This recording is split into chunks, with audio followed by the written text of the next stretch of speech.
Ассаламу алейкум, еліміздің бастарынастың тікелей эфирінде түскі жаңалықтар, студияда Бауыржан Бақытбекұлы. Елбасы манифесі Қазақстанды дамыған 30 мемлекеттің қатарына жетелейді. Парламент мәжілісінің депутаты Ахмет Мұрадов орталық коммуникациялар қызметінде өткен брифингте осындай пікір білдірді. Мемлекет басшысы Нұрсұлтан Назарбаевтың әлем 21 ғасыр бағдарламасы туралы ой өрбіткен депутат Қазақстан жаппай қырып-жою қаруынан бас тарту тұрғысында жер жаһанға үлгі екендігін айтады. Сегодня становится уже очевидным. Бүгінде Қазақстанның тыныштық пен тұрақтылық аралы іспеттес екені барлығына анық, және біз бұл жағдайға ешқандай ядролық қарусыз жетуге болатынын көрсетіп отырмыз. Керісінше, атоммен қаруланған мемлекеттер террорлық топтардың нысанына айналған. Ал атом энергиясы жөніндегі халықаралық агенттіктің бұрынғы тексерушісі Неджми Дайдай елбасы манифесі қырып жоятын зұлмат қарудың таралуын тежейтін бірден-бір құжат деп есептейді. Атом саласының оңғыл-шұңғылын жетік білетін маман халықаралық қауымдастық елбасы бағдарламасының жүзеге асуына бір кісідей жұмылу керектігін айтады. Түркиядағы тілшіміз Ержан Жүністің материалы. Неджми Дайдай 20 жыл бойы атом энергиясы жөніндегі халықаралық агенттіктің ядролық қару бөлімінде жауапты қызметтер атқарды. Ол Еуропа мен Оңтүстік Азия елдерінің ядролық нысандарына тексеру жүргізіп, халықаралық талапқа сай жұмыс істеуін қадағалайтын сарапшы топқа жетекшілік етті. Тәжірибелі маман бүгінде өз ашқан ядролық технология ұйымында сала мамандарына ақыл кеңесін айтып, кәсіби бағыт-бағдар беріп келеді. Советлер Бірлігінің Кеңес одағы ыдырағаннан кейін Қазақстанның жерінде ядролық қарудың ірі қоры мен сынақ полигондары қалып қойды. Сол себепті тәуелсіздіктің алғашқы жылдарында жер бетіндегі тіршілік атаулыны жойып жіберетін зұлмат қарудан өз еркімен бас тартып, ядролық полигондарды жабу туралы өткір шешім қабылдады. Ядролық қарусыз әлем құру жолында жүргізіп отырған көп жылдық саясаттың арқасында Қазақстан өз аумағында адамзат тарихында тұңғыш рет төмен байытылған ядролық отын банкін құруға қол жеткізді. Әлем елдері мен атом энергиясы жөніндегі халықаралық агенттігі Қазақстанға үлкен сенім артуда дейді мамандар.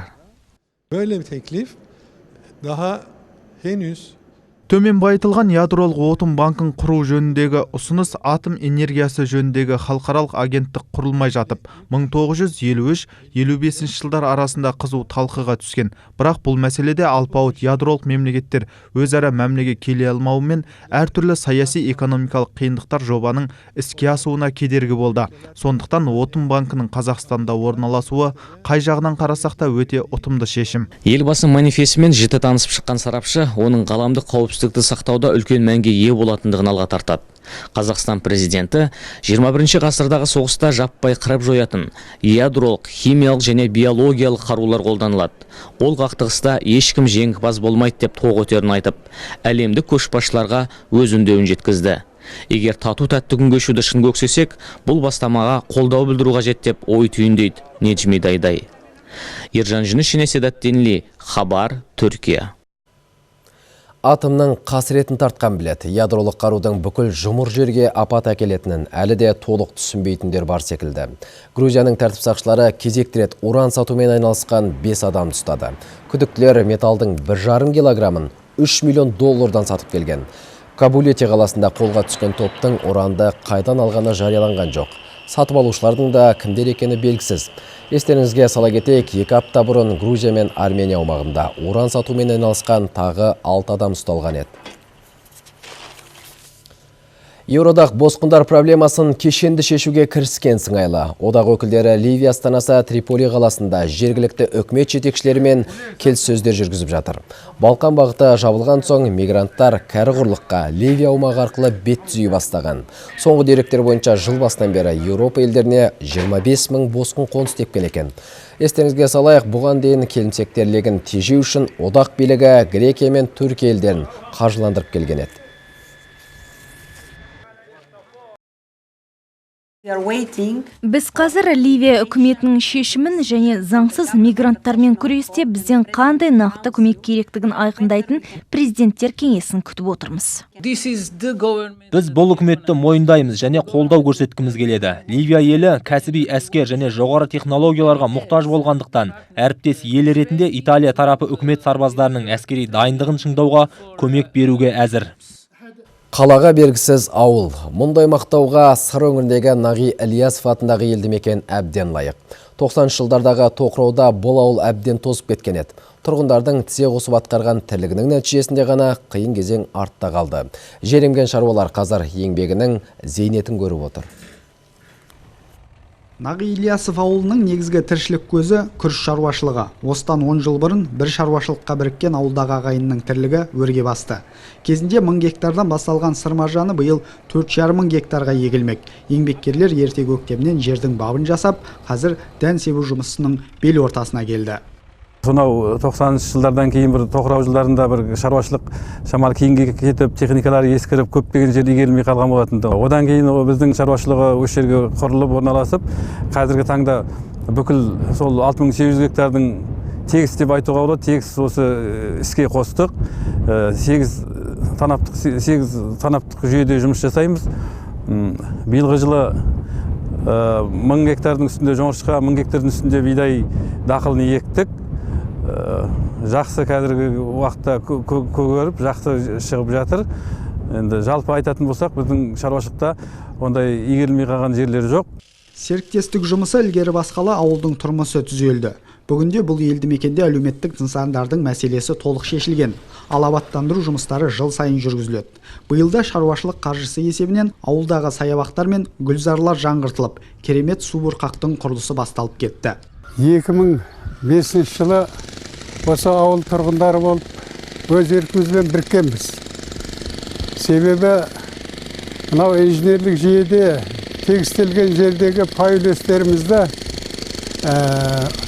әрқайсымыздың бөліп алған, оны біз игеріп, әрмен қарай кәдеге жаратып, талапқа сай жұмыс жасап, күнкөріс жасауға мүмкіндігіміз болмады. Жауапкершілігі шектеулі серіктестікке біріккеннен бері елдің жағдайы да жақсарды, тұрмысы да өзгерді, ауызбіршілігі нығайды, халық ырза.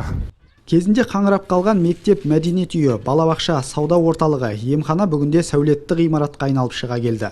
Тақтайдай тегіс жол, жарық шамдар, саялы бақ барлығы да ауылдың бүгінгі әлеуетін айқындап тұр.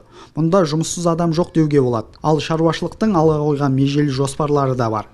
Кәсіпкер ауыл іргесінен тәулігіне 150 тонна күріш өңдейтін зауыт салмақ. Осылайша ол ауыл тұрғындарын егін науқаны кезінде ғана емес, жыл көлемінде тұрақты жұмыспен қамтуды көздеп отыр. Нұрлан Жақыпбеков, Әлхайдар Тұрлыханов, Хабар, Қызылорда облысынан. Биыл қазақтың алғашқы академиялық археологиялық экспедициясына 70 жыл. Айтулы дата орай бүгін Астанадағы ұлттық музейде еліміздің белгілі археолог ғалымдары бас қосты. 1946 жылы КССР ғылым академиясының президенті Қаныш Сәтбаевтың бастамасымен құрылған экспедиция тарихи жәдігерлерді зерттеп елге танытты. Тас дәуірінен бастап орта ғасырлық кезеңдерге тән Беғазы Дәндібай және Тасмола мәдениеттерін ашуға үлес қосты. Орталық Қазақстан археологиялық экспедициясына көп жылдар бойы академик ғалым Әлкей Марғұлан жетекшілік еткен болатын.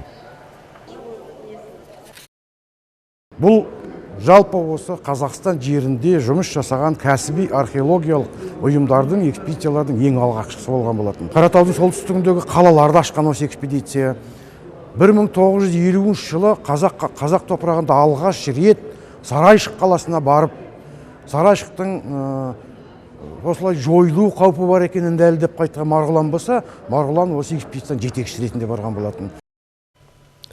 Уақыт арқауын жалғаған Алматыда осындай атаумен қайырымдылық концерт өтті. Жеңіс күніне орайластырылған шараның басты меймандары екінші дүниежүзілік соғыс ардагерлері. Концерт Қазақстанның тұңғыш президенті қорының ғимаратында өткізілді. Сахнада елімізге еңбегі сіңген қайраткер Тимур Урманчеев, Абай атындағы театр солисі Гүлзат Дәуірбаева, түрлі халықаралық байқаулардың лауреаттары Азамат Жылтыркөзов пен Еркебұлан Сапарбаев және Қазақстан камератасы мемлекеттік оркестрі өнер көрсетті. Айта кетейік, қайырымдылық жоба 2011 жылдан бері еліміздің түкпір-түкпірінде өткізіліп келеді.